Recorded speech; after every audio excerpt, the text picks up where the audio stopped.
One split second can rewrite two lives forever. Marcus' chin gripped the steering wheel tighter as rain hammered his windshield, each drop exploding like tiny grenades against the glass.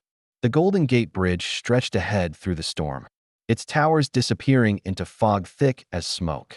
His 8-year-old daughter Emma sat in the back seat, humming softly while coloring in her sketchbook, the only sound keeping him sane after another brutal day of job rejections. "Daddy, why do people fall down?" Emma asked suddenly, her crayon frozen mid-stroke. Before Marcus could answer, he saw her.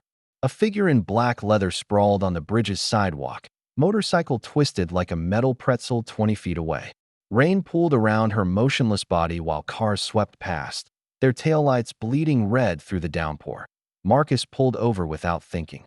His heart hammered against his ribs as he stepped into the storm, Emma's voice echoing behind him. "Daddy, is she sleeping?" The woman's helmet was cracked, dark hair spilling across wet concrete. Her breathing came in shallow gasps, each one a question mark hanging in the air. Blood seeped from her jacket, mixing with rainwater and oil stains. "Hey," Marcus whispered, kneeling beside her. "Can you hear me?" Her eyes fluttered open, green like sea glass, unfocused but alive. So beautifully, desperately alive. "Don't move," he said, already pulling out his phone. But his screen showed no signal. The storm had swallowed every cell tower for miles. She tried to speak, lips forming words that dissolved in the rain. Her hand reached out blindly, fingers trembling like autumn leaves. Without hesitation, Marcus took it, feeling her pulse flutter. Against his palm like a caged bird. "Help her," she breathed, so quiet he almost missed it. "Help who?" The question burned in his throat as sirens wailed somewhere in the distance. Too far, too late. Her green eyes locked onto his, pleading, before rolling back. That's when Marcus made the choice that would shatter everything he thought he knew about strangers, about family, about the thin line between saving someone and being saved yourself. Before we dive deeper, tell us where you're watching from today and when this story ends. Don't forget to rate it from 0 to 10. Because what happened next didn't just save one life.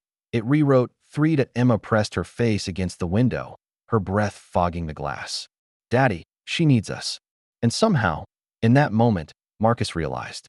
They needed her too. The woman's hand went limp in Marcus's grip, her breathing so shallow it barely lifted her chest. Rain continued its relentless assault, turning the bridge into a river of reflected headlights and desperation. Marcus Chun, 34, had spent the last 6 months watching his life crumble like old newspaper. Software engineer turned Uber driver turned nothing at all. His wife Sarah had left 2 years ago, taking half his heart but leaving behind the better half. Emma, who still believed Daddy could fix anything with duct tape and bedtime stories. "Sir, you need to move your vehicle," a voice called through the storm. A police officer approached, raincoat glistening under the bridge lights. "Ambulance is 10 minutes out." 10 minutes. Marcus looked down at the woman's pale face, at the blood seeping through her jacket, at the way her lips had turned the color of winter sky. 10 minutes might as well be 10 hours. "She's not going to make it," he said, surprising himself with the certainty in his voice. The officer frowned. "What are you, a doctor?" "I'm someone who's lost enough people to know what dying looks like." Emma had climbed out of the car despite his earlier instructions to stay put. She stood in the rain, her yellow raincoat bright as a sunflower, clutching her sketchbook against her chest. "Daddy, remember what Mama used to say? Sometimes angels don't have wings. Sometimes they just have cars." Sarah's words, echoing across time and heartbreak. Marcus made his decision in the space between one raindrop and the next. "I'm taking her to the hospital myself." "Sir, you can't. 10 minutes is too long." Marcus lifted the woman carefully, feeling how fragile she was, how her bones seemed made of bird hollow and determination. "Emma, get in the car. Now." The officer started to protest, but Marcus was already moving, carrying this stranger like she was made of spun glass and second chances. He laid her across the back seat, Emma sliding to the front passenger side with the practiced ease of a child who'd learned to be flexible when the world wasn't. As Marcus pulled away from the bridge, the woman stirred. Her eyes opened again, unfocused, but searching. "Please," she whispered, so quiet he had to lean back to hear her. "Fine. Lily. Who's Lily? Marcus asked, merging into traffic that moved like cold honey. But she drifted away again, her breathing a rhythm that matched the windshield wipers. Urgent, desperate, hanging by the thinnest thread, Emma turned around in her seat, studying. The woman with the intense focus she usually reserved for puzzles and broken toys. She's pretty, Daddy. Even sleeping. She's not sleeping, sweetheart. I know. But she's dreaming about someone named Lily. Marcus glanced at his daughter in the rearview mirror, not for the first time wondering how someone so small could see so much. Rain streaked the windows like tears, and somewhere in the distance, thunder rolled across the bay like a warning. What Marcus didn't know was that in saving this woman's life, he was about to discover that some strangers aren't strangers at all. They're family you just haven't met yet. San Francisco General's emergency room smelled like antiseptic and anxiety, fluorescent lights humming overhead like electric prayers. Marcus paced the waiting area while Emma sat cross-legged on a plastic chair, drawing in her sketchbook with the focused intensity of a child processing chaos through color. Any word yet? He asked the nurse for the third time in 20 minutes. She looked up from her computer, her expression softened by exhaustion. Still in surgery. You did the right thing bringing her in when you did. Another few minutes. She didn't finish the sentence. She didn't have to. Marcus collapsed into the chair beside Emma, running his hands through hair still damp from the storm. His phone buzzed. Another text from his landlord about late rent. Another reminder that heroic gestures don't pay bills. What are you drawing, Em? Emma held up her sketchbook. On the page, 3 stick figures stood hand in hand under a rainbow, one tall with dark hair, one small with pigtails, and one with long hair lying down but smiling. It's us and the angel lady. I drew her happy because sad pictures make my tummy hurt. Before Marcus could respond, a doctor emerged from the double doors, still wearing surgical scrubs. Dr. Patel, according to her badge, with kind eyes and the gentle authority of someone who delivered life-changing news for a living. Are you family? She asked. Marcus hesitated. I'm the one who brought her in. She's stable, Dr. Patel said, and Marcus felt something in his chest unclench for the first time in hours. Broken ribs, internal bleeding, but we got it stopped. She's lucky you acted fast. Can we see her? She's asking for someone named Lily. And Dr. Patel glanced at her chart. She keeps asking for Marcus and Emma. Do you know how she might know your names? Marcus felt the world tilt slightly off its axis. We never told her our names. They followed Dr. Patel down a hallway that smelled like floor wax and hope deferred. In room 314, the woman from the bridge lay propped against white pillows, her face pale but alert.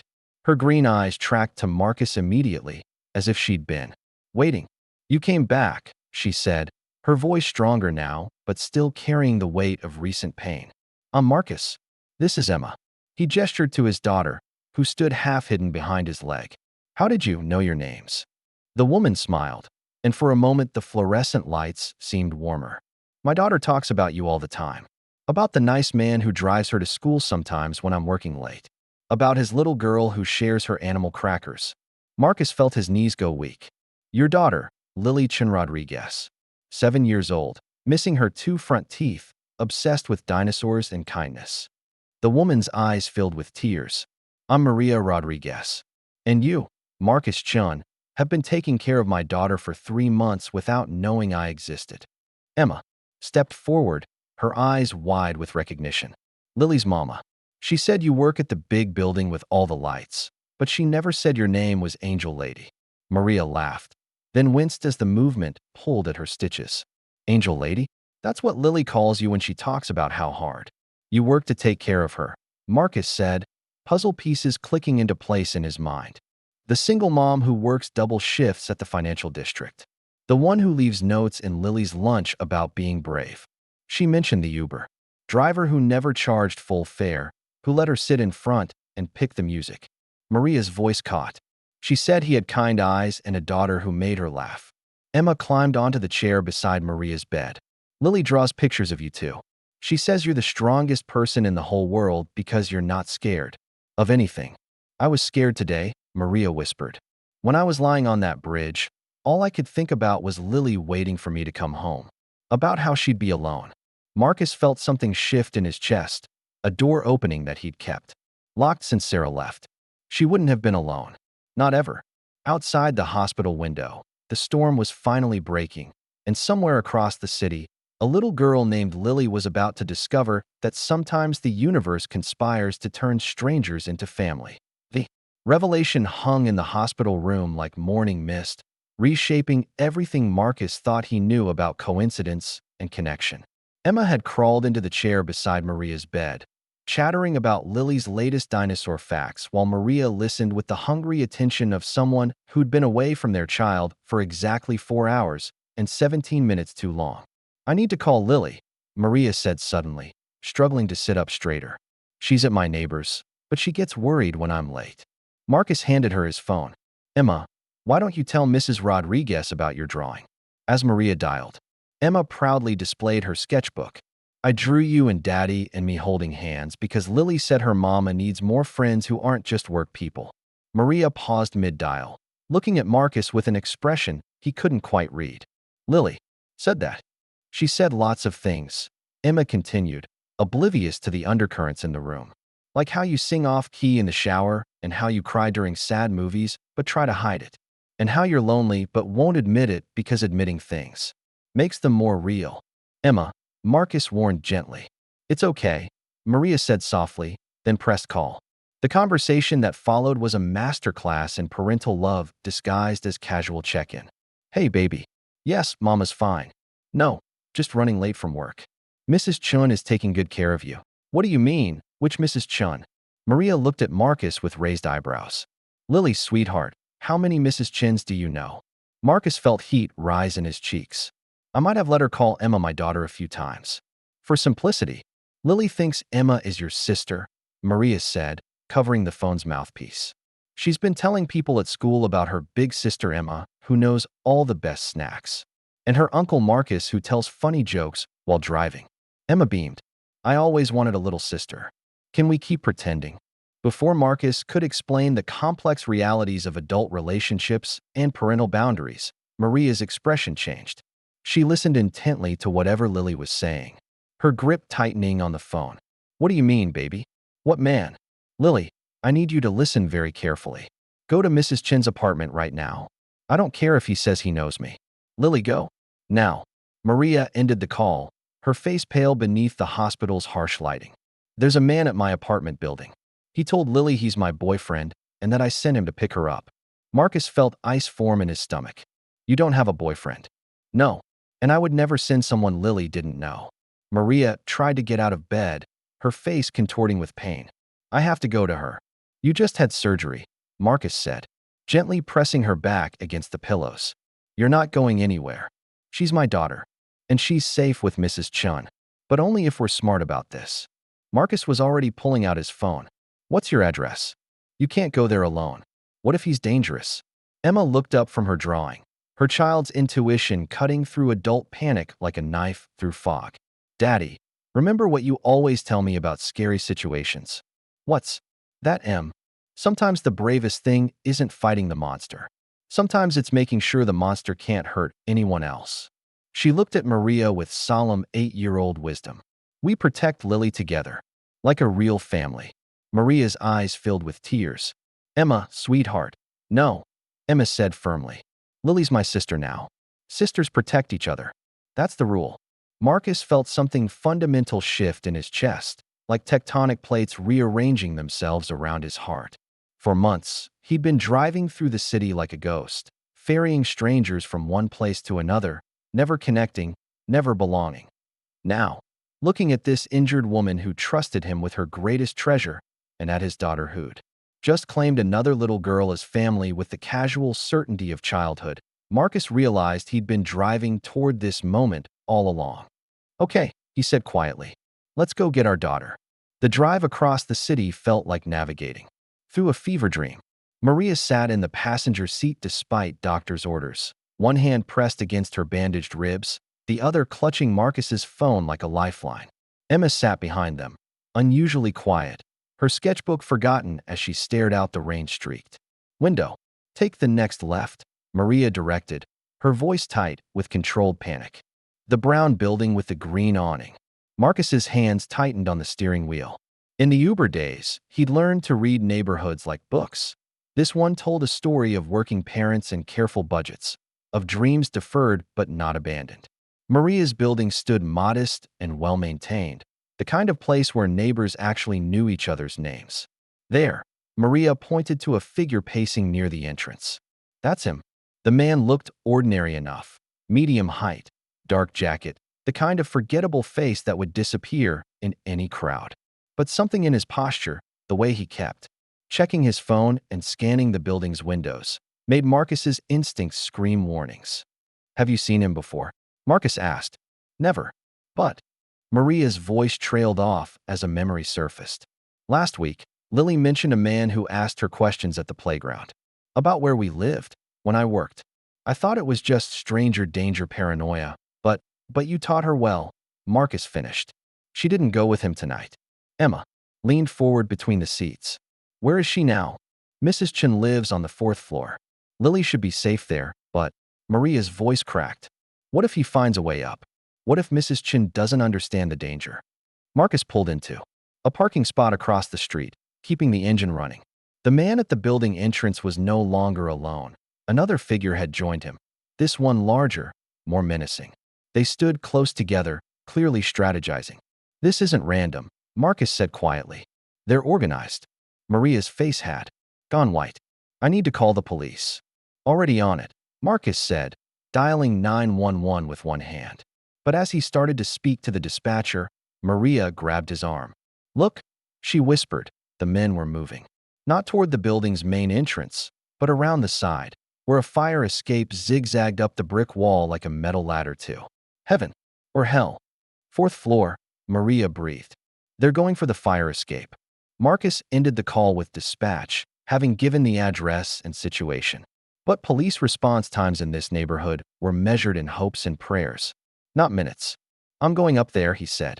Marcus, no, it's too dangerous. What's dangerous is letting them get to Lily.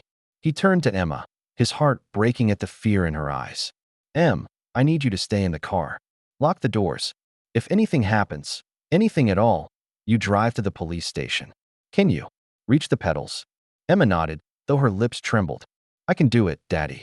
But don't leave us. Please don't leave us like Mama did. The words hit Marcus like a physical blow. Sarah hadn't left them for danger. She'd left them for a promotion in Seattle, for a life that didn't include the complications of single parenthood and financial struggle. But in Emma's 8-year-old mind, leaving was leaving. I'm not leaving, he said firmly. I'm going to get Lily and come right back. We're a family now, remember? Families don't abandon each other. Maria struggled to unbuckle her seatbelt. I'm coming with you. You can barely walk. She's my daughter. Maria's voice carried the steel that Marcus had heard in Lily's stories. The strength that worked double shifts and sang lullabies at midnight and never, ever gave up. I don't care if I have to crawl up those stairs. I'm coming. Outside. The two men had reached the 2nd floor of the fire escape. In windows above, lights flickered on as residents began to notice the unusual activity. Mrs. Chin's apartment was still 2 floors away, but time was running out like sand through an hourglass. Marcus looked at Maria, at Emma, at the impossible choice between safety and love. Then he remembered what Emma had said in the hospital. Sometimes the bravest thing isn't fighting the monster. Sometimes it's making sure the monster can't hurt anyone else. Okay, he said quietly. We do this. Together. As they stepped out into the rain, none of them noticed the small face watching from a 4th floor window. Lily, pressed against the glass, her breath fogging the pain as she whispered a prayer to whatever angels might be listening. The fire escape groaned under their weight as Marcus and Maria climbed, each step a careful balance between speed and stealth. Below them, the two men had reached the 3rd floor, their movements purposeful and predatory. Above, Lily's silhouette disappeared from the window as if she'd been pulled back into the apartment. Mrs. Chun is smart, Maria whispered, her breathing labored from pain and exertion. She'll hide Lily. Marcus hoped she was right. The elderly woman had always struck him as sharp and resilient, the kind of person who'd survived enough of life's storms to recognize when a new one was brewing. But sharp and resilient didn't necessarily translate to equipped for whatever these men had planned. They reached the 3rd floor landing just as voices drifted down from above.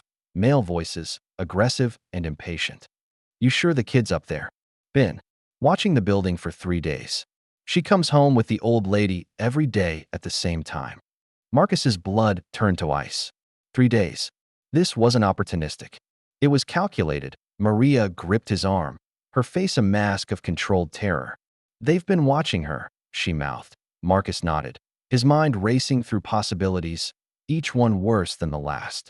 Kidnapping for ransom seemed unlikely. Maria worked hard but wasn't wealthy. Human trafficking was a nightmare he couldn't even let himself consider, which left personal vendetta. And that was almost worse because it meant someone wanted to hurt Lily specifically. The sound of pounding on a door echoed from the fourth floor, followed by Mrs. Chen's voice, surprisingly strong. Go away. I call police. Open the door, lady. We just want to talk to the kid. No kid here. You go away. Marcus and Maria exchanged glances. Mrs. Chun was buying them time, but not much. These men didn't sound like they planned to take no for an answer. Marcus pulled out his phone, quickly texting Emma, stay in car. Police coming. Love you. Her response came immediately. Love you too, Daddy. Bring Lily home.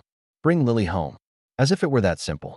As if home was a place they'd all agreed on, rather than something they were building one crisis at a time. The pounding above grew more insistent, followed by the sound of splintering wood.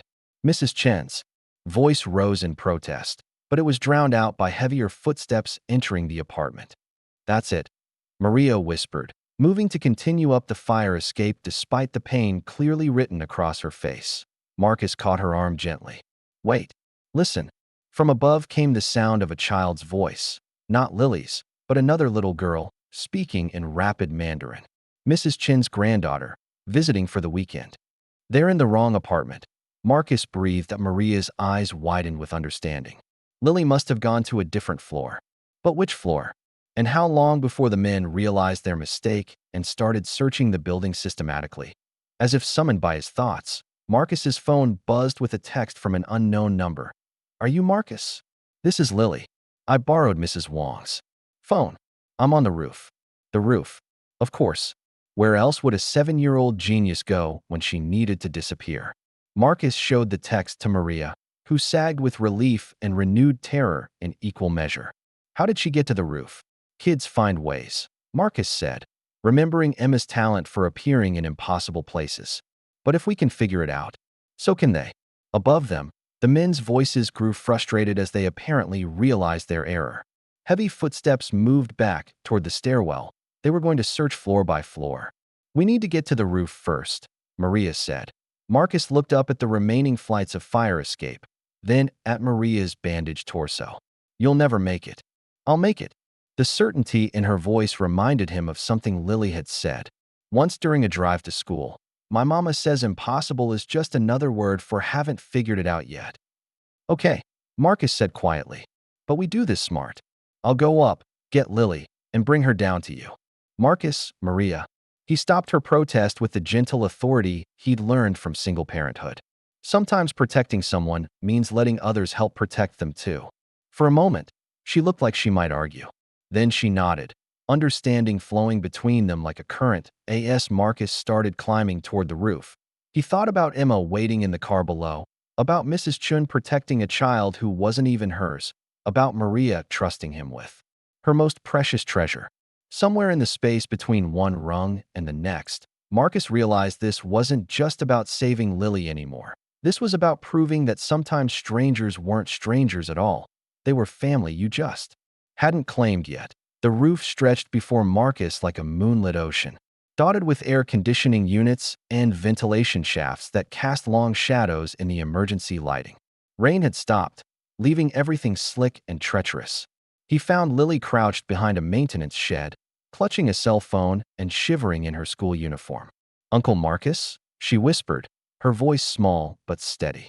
Hey, dinosaur girl, he said softly, approaching slowly so he wouldn't startle her. You okay? Lily nodded, then launched herself into his arms with the trust that only children possessed. Complete, unwavering, dangerous. I knew you'd come. Mama always says you're the kind of person who shows up. Marcus felt his throat tighten. Your mama's here too. She's hurt, but she's here. I know. Mrs. Wong told me about the accident. Lily pulled back to look at him seriously. Is she going to be okay? She's going to be fine. But we need to get you somewhere safe first.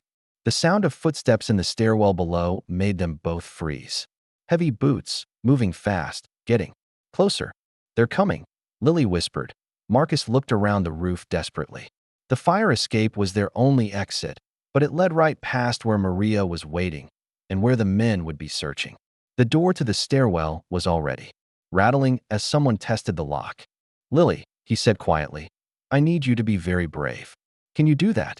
She nodded, her small face set with determination that reminded him painfully of Emma. I'm going to lower you down to the fire escape. Your mama's waiting there. Then I'll distract the bad men so you can both get away. What about you? I'll be right behind you.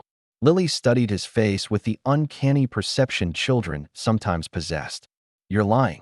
Marcus felt his heart break a little. Maybe, but sometimes grown-ups have to lie a little to keep kids safe. That's not lying, Lily said matter-of-factly. That's love. The roof access door burst open. Two men emerged, scanning the rooftop with predatory efficiency. Marcus grabbed Lily and moved quickly behind an air conditioning unit, his mind racing through impossible options. We know you're up here, kid, one of the men called out. Make this easy on everyone. Marcus peered around the unit. The men were moving systematically, checking each potential hiding spot. They had maybe 30 seconds before being discovered.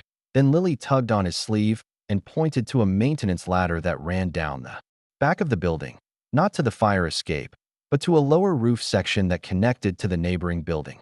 Emergency exit, she whispered. Mrs. Wong showed me when we played hide and seek. Smart kid. But the ladder was 15 feet away across open roof space. They'd be visible the moment they moved. Marcus Chun, one of the men called out, and Marcus felt his blood freeze. They knew his name. This wasn't random at all. We know you're here. The voice continued. We know about your daughter Emma. Pretty yellow raincoat, right? Shame if something happened to her while you're up here. Playing hero. Marcus felt the world tilt. Emma. They'd seen Emma. Come out now, and we forget the girl downstairs. Keep hiding, and maybe we pay little Emma a visit. Rage flooded through Marcus like molten metal, burning away fear and calculation and leaving only protective instinct. He stood up slowly, hands visible, stepping out from behind the air conditioning unit. I'm here, he said clearly. Let's talk. The men approached with confident grins, thinking they'd won. What they didn't notice was Lily, small and quick and invisible in the shadows, slipping away toward the maintenance ladder like a ghost made of determination and her mother's steel. Where's the kid? The larger man demanded. Safe, Marcus said. Far away from you. Wrong answer. The man reached into his jacket, and Marcus saw the flash of metal. But before anything else could happen, sirens wailed from the street below, multiple units, getting closer fast. Both men turned toward the sound, momentarily distracted. It was the opening Marcus needed that he dove toward the roof access door, slamming it shut and throwing the manual lock. It wouldn't hold them long, but it might buy enough time for police to reach the roof. Behind him, the men shouted and pounded. On the door, Marcus scrambled toward the edge of the roof, looking down to see Lily safely on the lower level, waving up at him. Maria was there too, somehow, gathering their daughter, because that's what Lily was now, wasn't she? Their daughter, into her arms. Police flooded into the building below. Emma stood beside a patrol car, pointing up at the roof and talking animatedly to an officer who was listening with the careful attention adults gave to children who'd just witnessed something important. The roof access door splintered open behind him. Marcus turned to face whatever came next, no longer afraid. Below him, his family, his impossible, chosen, beautiful family, was safe. And sometimes, that was enough. 6 months later, Marcus stood in the kitchen of their new apartment.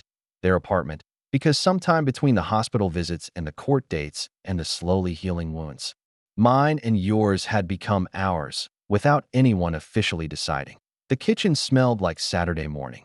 Coffee brewing, pancakes burning slightly, and the particular chaos that came with two little girls trying to help cook breakfast. Emma stood on a step stool, carefully flipping pancakes with the concentration of a surgeon. Lily sat at the counter, sketching dinosaurs in syrup patterns on her plate. Daddy burned the eggs again, Emma announced cheerfully. I didn't burn them, Marcus protested. I gave them character. That's what Uncle Marcus always says when he messes up cooking, Lily added, not looking up from her syrup art. Mama says it's endearing. Maria emerged from the bedroom, hair still damp from the shower, wearing one of Marcus's old MIT t-shirts and a smile that made his chest tight with gratitude. Her ribs had healed well, leaving only faint scars and a story they'd someday tell. Their grandchildren about the night, everything changed. Are we still endearing if we order pizza for breakfast? She asked, surveying the kitchen disaster. Pizza breakfast is the best breakfast, both girls chorused, then dissolved into giggles. Marcus wrapped his arms around Maria from behind, breathing in the scent of her shampoo and the coffee and the impossible contentment of ordinary mornings. How did we get so lucky? Lucky. Maria leaned back against him. Marcus, you drove into a storm to save a stranger. That's not luck. That's choice. We all made choices, Emma said, with the wisdom of a 9-year-old who'd learned that families weren't just born, they were built. You chose to stop. Mama chose to trust us. I chose to share Daddy. Lily chose to be brave on the roof. And Mrs. Chun chose to protect me even though those scary men were really scary, Lily added to Mrs. Chun, who'd become honorary grandmother to both girls and received a commendation from the mayor for her quick thinking that night. The men had been part of a larger trafficking ring that the police had been tracking for months. Maria's case had provided the break they needed to shut down the entire operation. Speaking of choices, Maria said, turning in Marcus's arms with an expression he couldn't quite read. I have something to tell you all. The girls looked up with interest. Marcus felt his heart skip. I got a call from the district attorney yesterday, Maria continued. They want me to speak at a conference about victim advocacy in Portland next month. Marcus felt something cold settle in his stomach. Portland was where Sarah lived now, where his ex-wife had built her new life without the complications of single parenthood and struggling families. That's amazing, he said, and meant it. You should absolutely go. All of us should go, Maria said quietly. They're covering expenses for families. I thought, maybe it's time the girls met their other parent. Emma's face went carefully blank, the expression she wore when trying to protect everyone else's feelings. You mean Mama? Real Mama. She's your real Mama, sweetheart. I'm just bonus Mama. Lily looked confused. How many mamas can one person have? As many as love you, Marcus said, surprising himself with how easily the words came. Love doesn't divide, Em. It multiplies. 3 weeks later, they stood in the Portland airport baggage claim. 2 little girls holding hands while their parents navigated the complex terrain of blended families and second chances. Sarah approached with careful steps, her professional composure cracking when she saw Emma. Hi, baby, she said softly. Emma hesitated for exactly 3 seconds, then launched herself into her mother's arms. I missed you, Mama. Wait until you meet my sister. And as Sarah knelt to Emma's level, as Lily stepped forward with characteristic boldness to introduce herself, as Maria and Marcus watched their impossible family expand once again to include even the people who'd left, Marcus realized something profound. The story that had started with a stranger on a bridge hadn't ended with rescue. It had begun with it. Where are you watching from today? Marcus would later ask the camera when they finally sat down to record the video blog Emma had insisted they start. Because wherever you are, remember this. Sometimes the most important journeys start when you pull over to help someone else find their way home. He looked at his family, biological, chosen, complicated, and perfect, and smiled. Rate this story from 0 to 10 in the comments. But more importantly, rate your own willingness to stop for strangers who might not be strangers at all. Because the next person you help might just be the missing piece of your own story. Emma grinned at the camera. And don't forget to subscribe, because families who vlog together stay together. Sometimes, Marcus thought as Lily corrected Emma's grammar and Maria laughed at them both. The best stories weren't the ones with perfect endings. They were the ones that never really ended at all.